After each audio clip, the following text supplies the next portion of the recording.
बिस्मिल्लाहिर्रहमानिर्रहीम। अस्सलाम वालेकुम स्टूडेंट्स। आज जो हमारा नेक्स्ट टॉपिक होगा, बल्कि नेक्स्ट क्या लास्ट टॉपिक होगा हमारा प्रैक्टिकल से रिलेटेड।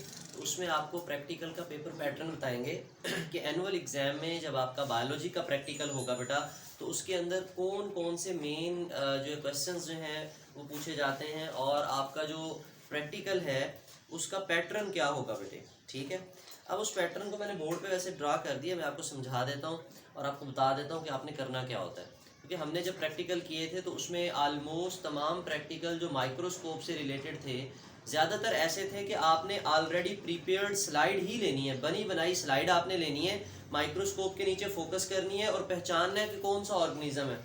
कि आप अमीबा देख रहे हैं, आप यूग्लिना देख रहे हैं, आप पैरामीशियम देख रहे हैं, वॉल्वॉक्स देख रहे हैं, बैक्टीरिया देख रहे हैं, कौन सा माइक्रो ऑर्गेनिज्म आप देख रहे हैं।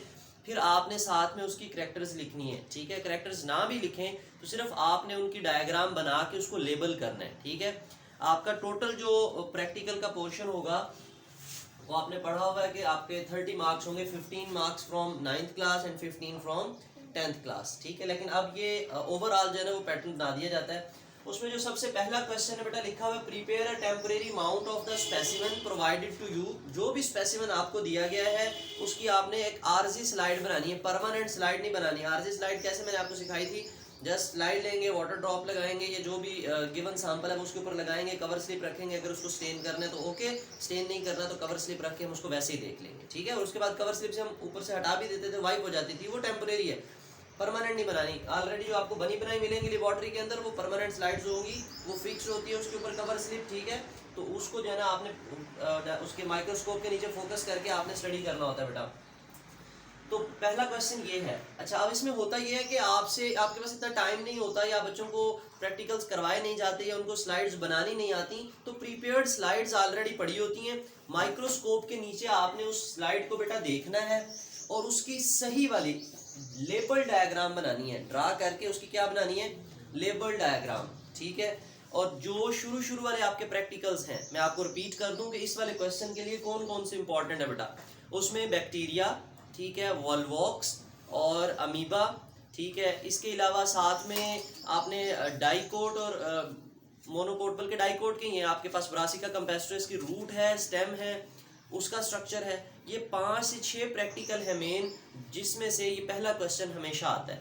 ठीक है, डाइकोट स्टेम बना दें, डाइकोट रूट बना दें। आपने पढ़ा था मेडलरी रेस का सिर्फ मेन डिफरेंस है, बाकी ऑलमोस्ट सारी चीज़ें वही, कॉर्टेक्स वही, एपिडर्मस वही, एंडोडर्मस वही, जाइलम फ्लोएम सब कुछ बनेगा। तो अब शर्त ये है, अगर किसी बच्चे ने कभी डायग्राम देख के खुद से ड्रा की है, वो बच्चा तो वहाँ ड्रा कर लेता है नीट एंड क्लीन डायग्राम। ठीक है, अगर किसी ने पहली दफ़ा वहाँ पे ड्रा करनी है, एक दूसरे की देख देख के ड्रा करनी है, तो फिर उसकी ड्राइंग से पता चल जाता है इस बच्चे को डायग्राम बनानी आती है या नहीं आती। ठीक है, यानी आपने सिर्फ डायग्राम बनाने के 6 नंबर लेने हैं। तो पहला प्रैक्टिकल ऑलमोस्ट आपका 3+3 मार्क्स का होता है कि स्लाइड बनाने के और उसको लेबल डायग्राम बनाने के। लेकिन फिर आपको जब प्रीपेयर्ड स्लाइड दी जाती है और उसी के अंदर आपको लेबल और डायग्राम ड्रा करके उसको लेबल कर देते तो वो सारा टोटल क्वेश्चन कितने मार्क्स का बन जाता है, फिर वो 6 में से, ओवरऑल 6 में से आपको अलॉट किए जाते हैं नंबर्स।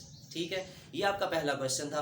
मैं इसको उर्दू में भी बता देता हूँ, उर्दू मीडियम के भी बच्चे होते हैं, साथ में आपका प्रैक्टिकल आता है। उर्दू में भी यही लिखा होता है, दिए गए मटेरियल से स्लाइड बनाइए और इसकी शक्ल बनाकर लेबल कीजिए। जो भी आपको मटेरियल दिया गया है आपने उसकी स्लाइड बनानी है और उसकी लेबल डायग्राम बनानी है माइक्रोस्कोप के नीचे देख के। ठीक है, आपको माइक्रोस्कोप के नीचे फोकस भी करना आता है, और अगर वो कहें कि स्लाइड पढ़िए, आप खुद से फोकस करें तो आप जो है ना वो करके देख सकते हैं और डायग्राम ड्रा कर सकते हैं। बेटा प्रैक्टिस करके जाइएगा वॉल्वॉक्स के उसके अंदर मेन जो कंटेंट्स हैं। ठीक है, लेबल डायग्राम के मेनली। ठीक, इसी तरह अगर आपने पैरामीशियम बनाया और उसके अंदर 2 न्यूक्लियाई बनाना भूल गए हो, एक छोटा न्यूक्लियस एक बड़ा न्यूक्लियस, तो फिर इसका मतलब है आपको पैरामीशियम के बारे में नहीं पता, आपको सिर्फ उसकी शक्ल पता है, उसके अंदर नहीं पता कि क्या होता है। अमीबा बनाया आपने, उसके सूडोपोड्स नहीं लिखे, उसके अंदर न्यूक्लियस नहीं बनाया। ठीक है, ये चीज़। अच्छा, कुछ बच्चे बैक्टीरिया बना के उसमें न्यूक्लियस बना देते हैं, इसका मतलब उन्हें बेसिक कॉन्सेप्ट ही नहीं पता कि प्रोकैरियोटिक सेल में तो न्यूक्लियस ही नहीं होता। तो इस तरह से लेबल करते हैं, तो इस तरह के ब्लंडर नहीं करने बेटा आपने वहाँ पे। अच्छा, सेकंड क्वेश्चन आपका होगा, आइडेंटिफाई द स्लाइड और द मॉडल।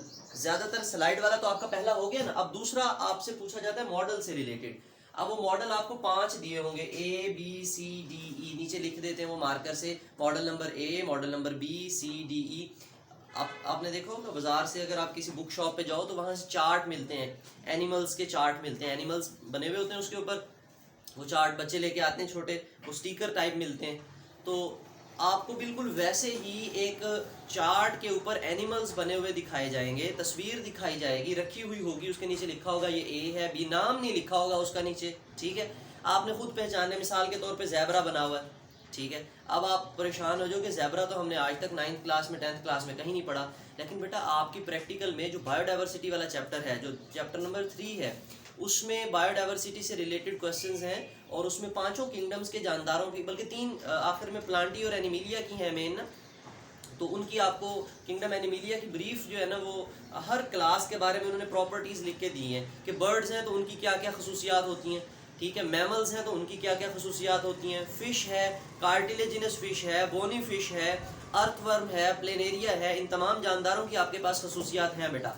तो इसी तरह की वहाँ पे आपको शक्लें दिखाई जाएंगी, आपने जस्ट पहचानना है कि ये फ़लाँ है। मिसाल के तौर पे वहाँ पे स्पैरो बनी हुई है, आपको स्पैरो की प्रॉपर्टीज़ तो हमें नहीं आती। अब बच्चे प्रॉपर्टीज़ में क्या लिखते हैं, स्पैरो एक बर्ड है, स्पैरो उड़ती है, सुबह सुबह जो है ना वो जाती है खाना लेने, अपने बच्चों को ला के खिलाती है। तो ये प्रॉपर्टीज़ नहीं है, जो प्रॉपर्टीज़ बुक में उसकी साइंटिफिक जो आपकी बुक से रिलेटेड हैं, जो बायोलॉजी के से रिलेटेड नॉलेज है, आपने वो लिखना है कि ये कौन सी क्लास से बिलोंग करता है, बायोडाइवर्सिटी वाली, उसकी टेक्सोनोमिक हायरार्की वाली, kingdom, phylum, class, order, family, genus, species, वो प्रॉपर्टीज़ आपने वहाँ पे मेंशन करनी है कि ये बर्ड है, ठीक है। और मतलब बर्ड से मुराद ये है कि आपने पढ़ा था कि ये एवीज वाली क्लास से बिलोंग करता है, बर्ड्स ना लिखे हो तो एवीज लिखा होता है, क्लास एवीज, ठीक है। और इसमें इसके जिस्म के ऊपर जो है वो क्या होते हैं, बाल होते हैं, ठीक है। बालों से मुराद ये है कि फीदर्स होते हैं, वो वाले बाल नहीं जैसे हमारे वाले, हेयर्स नहीं है, फीदर्स लिखेंगे हम, फीदर्स होते हैं, ठीक है, जो इसको फ्लाइट में हेल्प करते हैं। और इसकी बोन्स अंदर से हॉलो होती हैं, ठीक है, जो इसको लाइट वेट बनाती हैं। फिर आपने cold blooded and warm blooded का पढ़ा था, ठीक है, कि क्या ये अपना टेम्परेचर मेंटेन कर सकते हैं या नहीं कर सकते, तो ये वार्म ब्लडेड है, ये कोल्ड ब्लडेड नहीं है, ठीक है, वार्म ब्लडेड है। इस तरह की कैरेक्टर्स बेटा आपने निकाल के लिखनी है। आगे लिखा भी हुआ है, give at least one important characteristics and reason for its identification, उसको पहचानने की एक खसूसियत आपने बतानी है, ठीक है। तो ये 5 मार्क्स के बेटा। सबसे पहले आपने आइडेंटिफाई कर लिया, आपको पता चल गया कि ये बर्ड है, आपने क्लास एवीज मेंशन कर दिया, आपका 1 नंबर। दूसरा नंबर जो आपका बनेगा वो उसकी कैरेक्टर लिखने से बनेगा, तो आपने कम से कम 3 कैरेक्टर्स तो लिख देनी है, ठीक है। बात समझ आ रही है बेटा। तो आपके पास 5 वो मॉडल्स में तस्वीरें होंगी, ठीक है, एक परिंदा बना हुआ है, एक कोई मैमल बना हुआ है, कोई मछली बनी हुई है, इस तरह से। तो ABCD आपने लिख देना। ए में आप क्या नज़र आ रहा है, बी वाली वो जो पोर्शन है उसमें क्या लिखा हुआ है कि कौन सी डायग्राम बनानी। इसमें आपने उन जानवरों की तस्वीरें नहीं बनानी, सिर्फ आपने उनको देखना है। ए में लेट के एलिफेंट, आगे ब्रैकेट में आप मैमल कर सकते हो, ठीक है, कि मैमल क्लास से बिलोंग कर रहा है। 5 नंबर आपके आइडेंटिफिकेशन के हो जाएंगे और बेटा 5 नंबर ही आपके जो रीजन लिखनी है आपने उसके हो जाएंगे। तो टोटल कितने मार्क्स हो जाएंगे बेटा आपके, 10 हो जाएंगे। और टोटल यहाँ तक 16 हो गए। इसको मैं उर्दू में भी बता देता हूँ कि क्या लिखा हुआ होगा। उर्दू में लिखा होगा बेटा, दी गई स्लाइड, मटेरियल या मॉडल, तीनों में से कोई एक चीज़ होगी, और ज़्यादातर मॉडल्स ही बेटा दिखाए जाते हैं या वो चार्ट होते हैं उसके ऊपर तस्वीरें बनी होती हैं, वो आपने देखनी है, ठीक है।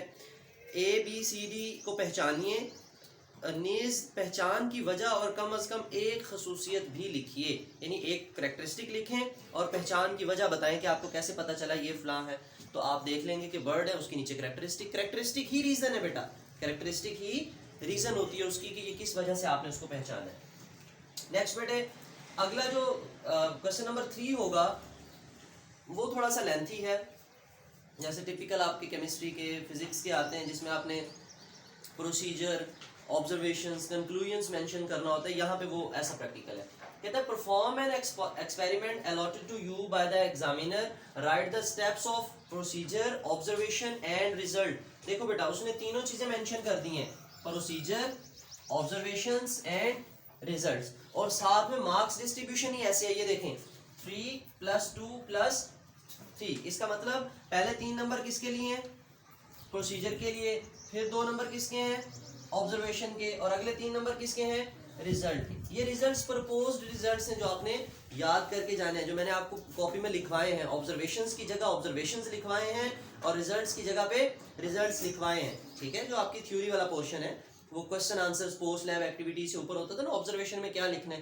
तो जो आपने ऑब्जर्व किया बेटा। अच्छा, अब प्रैक्टिकल होंगे दो में से कोई आपने एक करना है, एग्जामिनर आपको इन दोनों में से कोई एक अलॉट करेगा, ठीक है। उसकी मर्जी ए पे टिक करके कहे कि आप लिखें, बी पे टिक कर दे, या ओवरऑल सबको कह दे कि बेटा आपने सबने ए वाला जो है ना वो प्रैक्टिकल लिखना है। अब ए वाला क्या लिखा हुआ है, ये आपको सैंपल क्वेश्चंस लिख के दिखाए हैं मैंने। Investigate the necessity of chlorophyll, light and carbon dioxide for photosynthesis. अब आपने तीनों प्रैक्टिकल पढ़े थे, याद है? प्रोसीजर में हम क्या करते थे, एक पॉटेड प्लांट लेते थे, गमले में लगा हुआ पौधा लेते थे और वो अंधेरे में रखते थे, फिर उसके जो है ना वो अगर आपने क्लोरोफिल या लाइट या इस तरह की नेसेसिटी चेक करनी है तो किसी के ऊपर हम वो पेपर लगा देते थे पत्ते के ऊपर, ठीक है, और फिर जो है ना उसको धूप में रखते थे और मतलब इस तरह से कंट्रोल बना लेते थे वो स्ट्रिप वाली जगह और प्रैक्टिकल परफॉर्म कर लेते थे हम। तो इस तरह की इनकी परफॉर्मेंस जो है वो थोड़ी सी मुश्किल होती है। अब आपने पढ़ा था गमले को तो हमने 6 घंटे से 8 घंटे, पता नहीं एक दिन हमने डार्क में रखना है, फिर धूप में रखना है 6 घंटे, अब इतना टाइम नहीं होता। तो इनके जो मेन नंबर है बेटा वो यहीं पे हैं। आप प्रोसीजर सही लिखेंगे, आप ऑब्जर्वेशन सही लिखेंगे, रिजल्ट सही लिखेंगे, एक एक प्रैक्टिकल के जो ऑब्जर्वेशन और रिजल्ट है हमने पूरी प्लेलिस्ट बनाई है, उसके अंदर एक एक प्रैक्टिकल अपलोड किया है, उसमें क्वेश्चंस के answers, post lab activities, viva wash question सारे बताए हमने, ठीक है। तो वो आप ध्यान से लिखोगे बेटा। अगर प्रोसीजर, ऑब्जर्वेशन, रिजल्ट ठीक है तो आपके मार्क्स कहीं नहीं जाएंगे। तो यहाँ तक टोटल कितने मार्क्स हो गए बेटा आपके? 24 मार्क्स। ऐसे 24 हो गए ना। 24 मार्क्स तो ऐसे हैं जो आपने खुद लिखने हैं, इसके लिए तो आपको सिफारिश की जरूरत ही नहीं है, ठीक है। अक्सर लोग कहते हैं ना कि प्रैक्टिकल के अंदर सिफारिश के नंबर होते हैं सारे। बेटा ये लिखने की कौन सी सिफारिश है, आप लिखोगे तो नंबर मिलने हैं, ठीक है। अगर कोई ऐसा बच्चा जो कहे यार मेरे पास तो कोई सिफारिश नहीं, इसका मतलब मुझे नंबर नहीं मिलेंगे, नहीं बेटा उसको भी नंबर मिलेंगे, लेकिन शर्त ये है कि वो लिख के आए अच्छे से। तो 24 नंबर तो उसके आ गए। अगले 3 नंबर अगर कॉपी सही बनाई है, सही बनाई से मुराद ये है कि बायोलॉजी की कॉपी के अंदर जो क्वेश्चन आंसर्स हैं आपने नोट किए हैं, नीट एंड क्लीन डायग्राम्स बनाई हैं, जैसा पेंसिल वर्क लिखा गया है वैसा किया, आपने प्रॉपर तरीके से लेबल किया है, और आपको अगर वो एग्जामिनर ने कॉपी चेक की है तो आपको मार्क्स मिलेंगे बेटा, क्यों नहीं मिलेंगे, आपने मेहनत की है, ठीक है। अच्छा, उसके बाद हमारे पास 3 नंबर आ गए आपकी प्रैक्टिकल कॉपी के, और लास्ट में 3 नंबर का बेटा जो है ना आपका वाइवा वॉश, आपसे ज़बानी सवालात पूछे जाते हैं, ठीक है। तो ये आपका पूरा 30 नंबर का एक प्रैक्टिकल हो जाता है। अब ये जो प्रोसीजर वाले प्रैक्टिकल्स हैं, जैसे अब ये दूसरा किसी के पास ये सेकंड बी पार्ट आ गया, investigate about the role of yeast and bacteria in fermentation of the flour and milk. आपको पता है हमने ये फर्मेंटेशन वाला भी किया था, इसमें प्रोसीजर, ठीक है, और उसके ऑब्जर्वेशन, वो कार्बन डाइऑक्साइड बनती है, ब्रेड श्रेड बनाने में सारी इन जगहों पर इस्तेमाल होती है। ख़ास तौर पे हाइड्रिला वाला हो गया, ठीक है। सिगरेट स्मोक के अंदर जो है ना वो टार का प्रैक्टिकल आपने पढ़ा था 10th क्लास में, ठीक है। अब ये सारे के सारे क्लोरोफिल वाला, लाइट, CO2 फॉर फोटोसिंथेसिस, ये सारे जो प्रोसीजर वाले क्वेश्चंस हैं ये आपने अच्छे से याद कर लेना। यानी ये जो पहले वाले हैं टेम्पोरेरी स्लाइड्स वाले 4-5 बताए, उनका प्रोसीजर नहीं आएगा कि यहाँ लिखे, उसका तो प्रोसीजर था ही नहीं। क्या प्रोसीजर था? माइक्रोस्कोप वो लें, स्लाइड लें, माइक्रोस्कोप के नीचे लो और हाई पावर में फोकस करके देख लें, उसका प्रोसीजर नहीं। प्रोसीजर जो आगे प्रोसीजर वाले अहम प्रैक्टिकल्स हैं बेटा, यही प्रैक्टिकल्स मेन हैं। तो आपने इसी के हवाले से आपने तैयारी करनी है, आपके 30 मार्क्स पूरे के पूरे आ जाएंगे अगर आपने सही तरीके से लिखा है सब। क्लियर बेटा? इस होल टॉपिक में कोई क्वेश्चन हो तो आप कमेंट सेक्शन में पूछ सकते हो बेटा। थैंक यू, अल्लाह हाफिज़।